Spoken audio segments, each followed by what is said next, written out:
अंग्रेजी या इंग्लिश के बारे में आम तौर पर यह धारणा है कि अगर आपको अंग्रेजी का ज्ञान नहीं है या इंग्लिश का ज्ञान नहीं है तो आपके सामने तमाम तरह की मुश्किलों का सामना करना पड़ सकता है।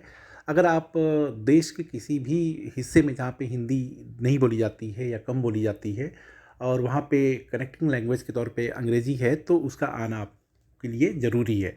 अगर ऐसा नहीं है तो फिर आपके सामने तरह तरह की अड़चनें और मुश्किलें आती हैं। लेकिन हम यहाँ पे आपके सामने कुछ अंग्रेजी के उन शब्दों को रखेंगे, उनके बारे में बताएँगे, उनके इतिहास के बारे में बताएँगे जिसका आप इस्तेमाल भी करते हैं और उसको कैसे इस्तेमाल और अच्छा बेहतर तरीके से कर सकते हैं, उसको लेकर के जो आपके मन में कोई शंका है, कोई दिक्कत है, तो उसको भी दूर करेंगे।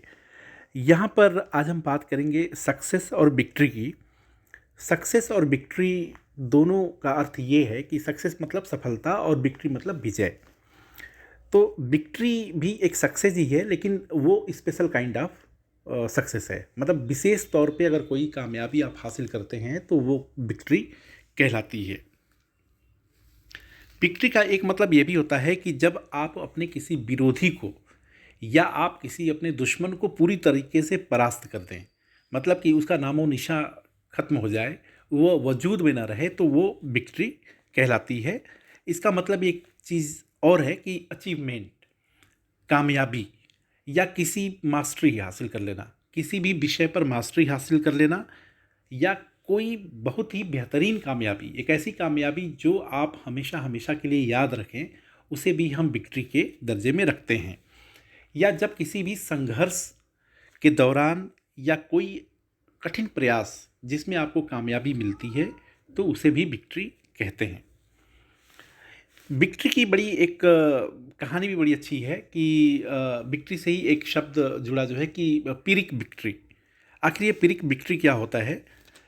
कोई भी विजय, कोई भी कामयाबी जिसके लिए आपको ज़रूरत से ज़्यादा कीमत अदा करनी पड़ती है तो उसे पिरिक विक्ट्री कहते हैं। इसकी कहानी भी बड़ी दिलचस्प है।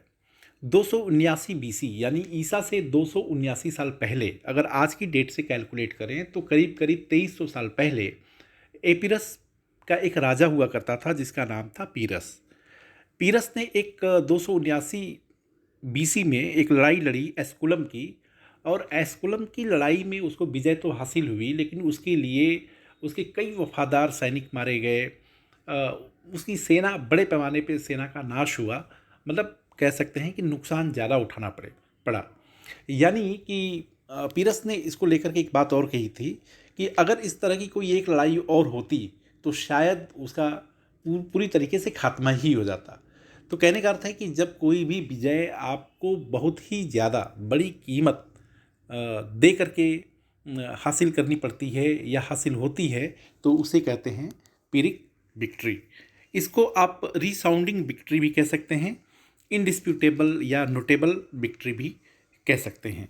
तो उम्मीद है कि आपको हमारा ये हिंदी में अंग्रेजी समझने का जो एक हमने एक तरीका डेवलप किया है वो पसंद आया होगा। और यदि आपको ये सारी चीज़ें, सारी कवायद अच्छी लग रही है तो आप हमारे चैनल को लाइक और सब्सक्राइब करें और हाँ, कमेंट भी ज़रूर करिए। देखते रहिए इंडिया अड्डा।